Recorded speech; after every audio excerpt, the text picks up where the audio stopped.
Dalam nama Bapa, Anak dan Roh Kudus. Amin. Salam sejahtera dalam nama Yesus Kristus. Siapakah layak untuk melayani Yesus Kristus? Siapakah layak? Siapakah layak untuk melayani Yesus Kristus? Mari nak kongsi satu cerita sebelum kita lihat bacaan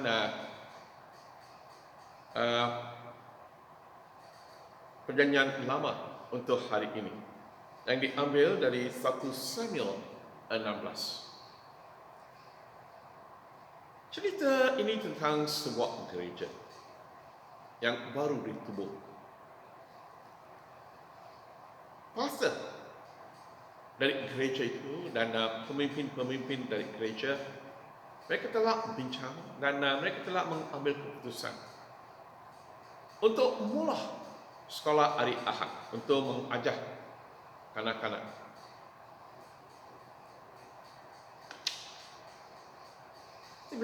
Semasa mereka sedang bincang, mereka telah tanya, siapa yang akan mengambil tanggungjawab ini? Ini satu tanggungjawab yang memang berat. Selepas mereka telah bincang, mereka telah mengambil keputusan untuk menjemput seorang jemaah. Dia seorang cikgu di sekolah kebangsaan. Mereka kata, kita ada seorang cikgu. Marilah kita jemput dia untuk mengajar kanak-kanak kita di sekolah hari Ahad. Wah, itu semua yang hadir mesyuarat itu mereka, wah, mereka semua tepuk tangan. Wah, ini itu satu keputusan yang baik. Dan hari pun telah diberi tanggungjawab untuk jumpa dan jemput cikgu itu untuk mengajar di sekolah hari Ahad. Pastor pun pergi dan jumpa dia di rumah. Kata, cikgu, selamat pagi. Saya datang untuk menjemput cikgu untuk mengajar kanak-kanak kita di sekolah hari Ahad. Kita telah mengambil keputusan untuk memula. Cikgu kata, mengapa pastor nak jemput saya? Kamu cikgu lah, kamu boleh ajarlah. Kamu ada pengalaman. Dan cikgu kata, tak ada orang yang lain kah, pastor? Kami dah bincang lah, tolonglah. Dan selepas tu cikgu pun kata, okey lah. Dan mereka pun telah mula sekolah hari Ahad. Tak ramai lah kanak-kanak, tak ramai. Oleh itu satu kelas saja. Dan mula-mula cikgu dia setiap minggu dia akan datang. Selepas itu dia telah mula memberi alasan kata, pastor, minggu ini saya tak dapat datang sebab saya ada komitmen di family commitment. Dan satu minggu dia akan datang, satu minggu dia akan bagi alasan. Tiba-tiba kanak-kanak pun di sekolah hari Ahad dah orang. Sebab mereka kata, tak tahu, minggu ni ada sekolah hari Ahad kata. Dan sekarang hari telah mengambil keputusan untuk berdoa. Dia telah berdoa, Tuhan, saya ada masalah. Saya ada masalah. Kami telah mula sekolah hari Ahad dan kami telah jemput seorang cikgu dari gereja, dan sekarang dia pun macam tak peduli lah. Kalau dia senang, dia tak ada beban untuk mengajar kanak-kanak di sekolah hari Ahad. Tolonglah Tuhan, tolonglah. Tolong tunjuklah seorang yang akan ambil berat tentang ministry ini. Dan minggu itu selepas kebaktian semasa Padri jumpa jemaah-jemaah yang datang ke gereja, ada seorang aunty. Dia lebih dari 50 tahun. Kemudian lebih dari 50 tahun. Dia tak kerja, dia suri rumah. Dia hanya jaga kanak-kanak, anak-anak dia, sekarang cucu lah. Dia kata, Pastor, saya dengar kamu sedang cari seorang untuk ajar anak-anak kita di gereja. Boleh saya volunteer? Saya boleh tolonglah. Tapi saya tak ada pengalaman. Saya memang tak ada pengalaman. Tapi saya boleh tolonglah. Pastor kata, ini aunty ya. Dia tak ada pengalaman. Dia bukan seorang cikgu. Dia tak pernah pergi mana-mana satu kursus. Tapi dalam hati dia macam, inilah orang, inilah orang, inilah orang. Macam satu suara dalam hati dia, inilah orang. Okey, minggu depan saya akan bagi tahu. Selepas tu dia telah jumpa dia, kata, okey. Cikgu sekolah pun dan dia kata, puji Tuhan dah saya tak payah ajar. Sebab untuk dia itu macam satu beban. Saya tak boleh cakap, tak boleh kepada padri lah. Apa nak buat, ambil saja. Tapi aunty ni kata, saya nak ajar. Selepas itu dia pun dah, setiap minggu dia akan datang. Kalau seorang anak kanak tak datang, dia akan pergi jumpa, melawat keluarga dia. Kata, mengapa kamu tak hantar anak kamu ke sekolah hari Ahad? Anak okey ke? Dan dia akan berdoa untuk setiap kanak-kanak sekolah hari Ahad. Dia pun telah mengambil keputusan untuk ikut kursus mengajar sekolah hari Ahad. Selepas itu, sekolah hari Ahad pun telah kembang. Lebih ramai kanak-kanak datang. Ini satu cerita yang baik. Kadang-kadang cara kita memilih seseorang untuk melayani Tuhan, bukan mengikut kehendak Tuhan. Itu yang kita akan lihat. Dalam 1 Samuel 15, Allah telah menolak. Dia telah menolak Raja Saul. Mengapa? Sebab dia tak mengikut kehendak Tuhan.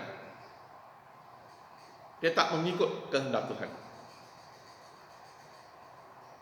Mungkin minggu depan Padi akan kongsi mengapa Allah telah menolak Raja Daud. Setiap hari lah. Kalau kamu nak ikut, kamu boleh ikut YouTube Padri ya. Padi akan kongsi dalam bahasa Inggeris dan bahasa Malaysia. Dan sekarang Allah telah menyuruh. Dia kata suruh Nabi Samuel, kamu pergi ke Bethlehem. Dan melantik seorang anak Jesse, Isa dalam bahasa Malaysia Isa ya. Kalau pergi ke Bethlehem, saya akan tunjuk kepada kamu seorang yang kamu harus melantik untuk mengganti Raja Saul. Mula-mula Samuel pun takut lah. Dia takut. Itu yang dia kata dalam ayat 2, 1 Samuel 16:2. Samuel bertanya, bagaimana mungkin aku berbuat demikian? Tuhan kata, pergilah ke Bethlehem. Saya akan tunjuk seorang dan kamu melantik dia untuk mengganti Raja Saul. Itu tugas yang sangat berat. Dia kata ni ya, jika Raja Saul mendengar hal ini, tentu baginda akan membunuh aku. Wah, ini satu tanggungjawab, bukannya senang. Dia kata, kalau Raja Saul dengar tujuan saya pergi ke Bethlehem, dia akan buat sesuatu kepada saya. Dia mesti akan buat sesuatu kepada saya. Sebab Raja Saul pun sudah tahu Tuhan sudah menolak dia sebagai raja. Dan sekarang kalau dia tahu, Samuel sedang pergi ke Bethlehem untuk melantik seorang ganti. Wah. Tapi Samuel berdoa lah, Tuhan, macam mana? Kadang-kadang kita pun dalam kadang-kadang kita menghadapi masalah ini, bukan? Tuhan suruh kita buat sesuatu, tapi kita nampak banyak cabaran, masalah. Apa yang kita harus buat? Berdoa. Tuhan, tolonglah saya, Tuhan. Ini ya, saya sedia untuk membuat apa yang Tuhan suruh saya buat. Tapi saya nampak mungkin ada banyak cabaran, banyak alangan. Mungkin ada orang yang menentang saya. Tolonglah. Tuhan mesti akan buka satu jalan untuk kita. Tuhan pun telah membuka satu jalan untuk Samuel, supaya nyawa dia tidak diancam oleh Raja Saul. Dan dia telah pergi ke Bethlehem. Tujuan dia adalah untuk melantik seorang untuk mengganti Raja Saul dari anak Isai. Okey, sekarang mereka telah tolong baca 1 Samuel 16. Dan dia pun telah mengkumpul Isai dan anak-anak dia untuk satu majlis. Dan kita lihat, okey, ayat 6. Apabila mereka sudah berkumpul, Samuel nampak Eliab, anak Isai. Dia berfikir, orang yang berdiri di hadapan Tuhan ini tentulah orang yang dipilihnya. Wah, bila dia nampak, bila dia lihat anak sulung Isai, dia seorang askar dalam tentera Raja Saul.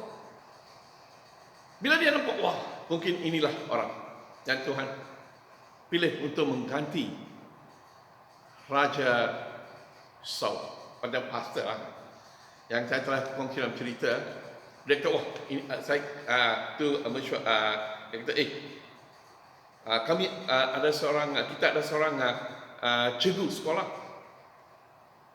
Siapa yang lebih layak dari cikgu sekolah untuk mengajar sekolah hari Ahad di gereja?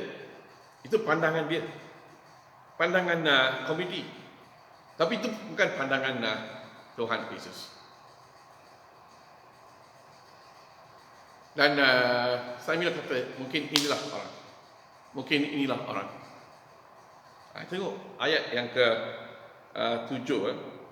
Tetapi Tuhan berfirman kepada Samuel,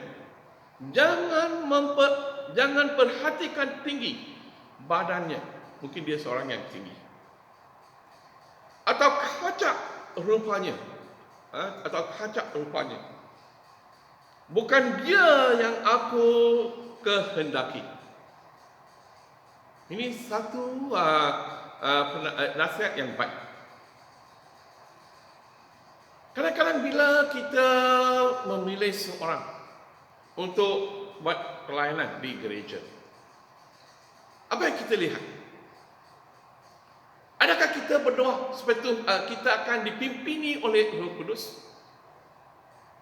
dalam keputusan untuk memilih seorang menjadi pemimpin dalam gereja atau untuk memimpin dalam satu ministry? Ataupun adakah kita lihat orang seperti orang lain yang lihat? Saya pernah dengar, pastor, ini puji-pujian pastor, kamu ini Christmas, kamu mesti pilih dia pastor. Wah, suara dia cantik lah pastor. Puji Tuhan lah, Tuhan telah memberkati dia dengan suara yang cantik. Tapi kita mesti mau tanya, adakah itu adakah dia pilihan Tuhan? Adakah Tuhan lihat suara, rupa seseorang seperti yang orang duniawi lihat? Atau adakah Tuhan lihat sesuatu yang lebih daripada rupa dan suara pendirian seseorang di dunia ini? Saya baca, aku tidak menilai orang seperti cara manusia. Aku tidak menilai orang seperti manusia. Cara kita menilai orang jauh beza daripada cara Tuhan Yesus menilai seseorang. Siapa yang kita menghormati? Wah, dia seorang doktor. Wah, dia seorang yang kaya. Betul. Itu memanglah dalam dunia ini, mereka mesti menilai seseorang mengikut apa yang mereka ada dalam dunia ini. Tengok apa yang Tuhan kata.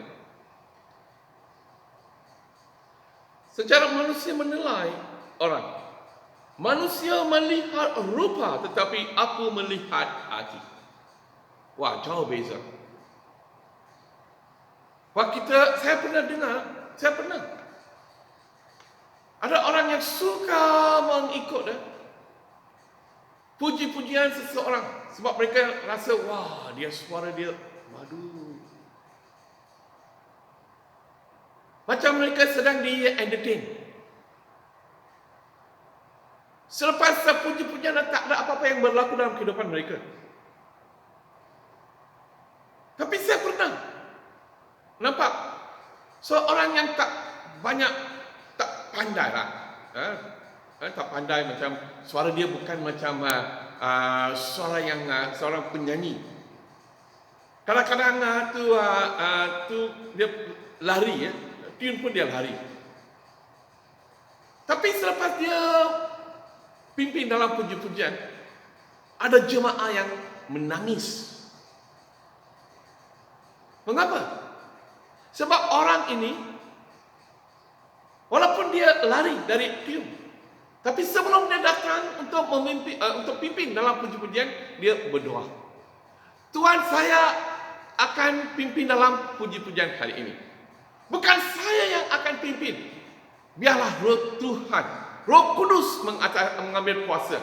Biarlah Roh Kudus yang pimpin dalam puji-pujian hari ini. Dan dia tak akan serahkan suara dia, pimpinan dia ke bawah kuasa Roh Kudus. Dan bila dia datang dan pimpin dalam puji-pujian, Roh Kudus akan mengambil kuasa, bukan saja ke atas dia, ke atas semua yang datang ke gereja hari itu. Dan Roh Kudus akan membuat satu. Pada hari itu, ada orang yang akan menangis. Mengapa dia menangis? Sebab Roh Kudus sedang mengambil lagu-lagu yang sedang dinyanyi untuk mengajar jemaah-jemaah dalam kebaktian itu. Itu yang kita mesti lihat hati. Tuhan kata, saya bukan lihat rupa orang. Saya tak kisah siapa dia di dunia ini. Biar dia seorang penyanyi yang terkenal di dunia. Biar dia seorang penyanyi yang terkenal di negeri atau negara. Saya tak peduli. Apa yang penting ialah hati. Yang kita bukan Eliab. Dia betul. Dia tinggi. Dia seorang askar dalam tentera Raja Saul. Tapi saya telah menolak. Tuhan telah menolak semua anak-anak Isai. Kita apalah Tuhan, kamu telah suruh saya datang ke Bethlehem. Kamu telah suruh saya untuk melantik seorang anak Isai. Tengok, 7 orang anak-anak dia. Setiap orang Tuhan telah menolak. Semua anak-anak Isai ditolak oleh Tuhan. Nanti Samuel kata, semua macam mana boleh Tuhan suruh saya datang ke sini. Tuhan kata pilih seorang dari anak Isai, anak-anak Isai. Tapi semua 7 pun Tuhan telah menolak. Dia kata, Tuhan kata, kamu ada anak lagi kan? Dia kata ada seorang lah. Okey. So, ayat Mari akan baca untuk kamu ayat 10. Ayat 11. Kemudian Samuel 1 Samuel 16 ayat 11. Kemudian Samuel bertanya kepada Isai, "Hei, hanya inikah anak lelakimu?" Semua 7 orang pun Allah telah menolak. Isai menjawab, "Masih ada seorang lagi yang bongsu. Tetapi dia sedang menggembalakan domba." Bila kita baca ayat ini yang macam, anak bongsu lah, tak boleh pakai lah. Kalau kamu nak raja, ingatlah, dialah seorang askar.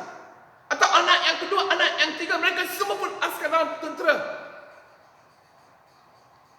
Ini anak bongsu ini, tak boleh pakai lah.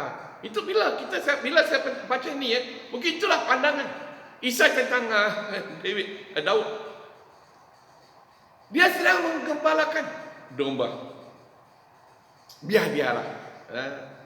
Sampai tengok, dia tak jemput dia untuk majlis pun. Bapa tak jemput anak dia untuk majlis. Sebab dalam hati dia, ini anak bongsu, mungkin dia tidak akan dipilih. Pandangan manusia. Ayat kita terus baca. Samuel berkata, "Suruhlah orang memanggil dia, kerana kita tidak akan makan bersama-sama sebelum dia datang." Dia kata, bawalah dia. Tak kisah di mana dia, bawalah dia. Oleh itu Isai menyuruh orang memanggil anak bongsunya. Ternyata dia seorang pemuda yang kacak, sehat, dan matanya bersinar. Tuhan berfirman kepada Samuel, "Inilah orangnya, lantiklah dia." Tengok, bapa pun kata, tak boleh lah, tak boleh pakai. Tapi Tuhan kata, inilah orang yang saya telah lantik.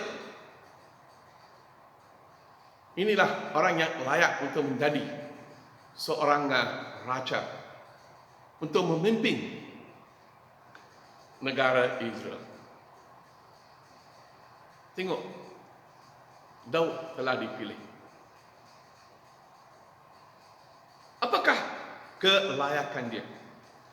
Mari kita baca 1 Samuel 13:14.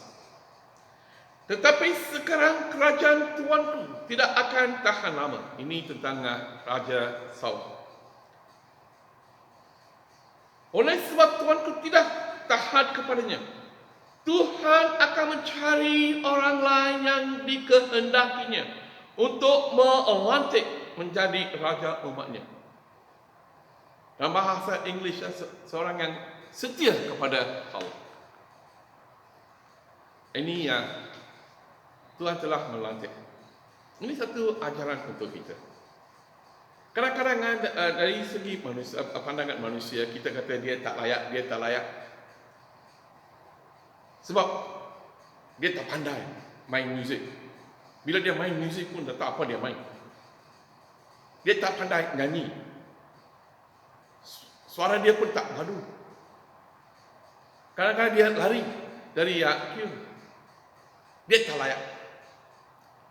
Tapi dalam gereja, kita mesti tanya, Tuhan, adakah dia layak? Kita mesti tunggu supaya Tuhan akan pimpin kita dalam pilihan. Sebab kalau kita pilih dengan pandangan kita sendiri, mungkin kita boleh dapat seorang penyanyi yang handal.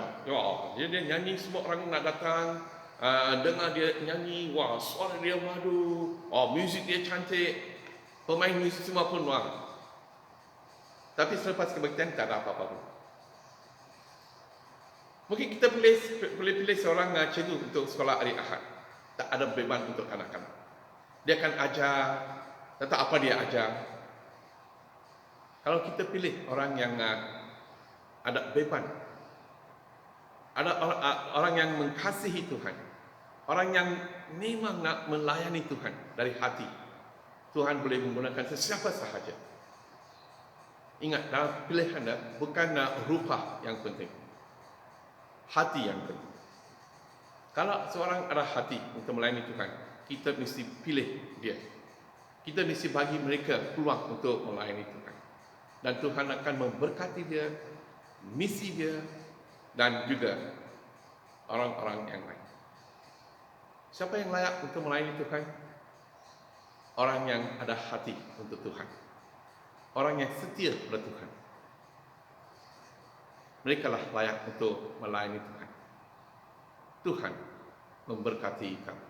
Dalam nama Bapa, Anak dan Roh Kudus. Amin.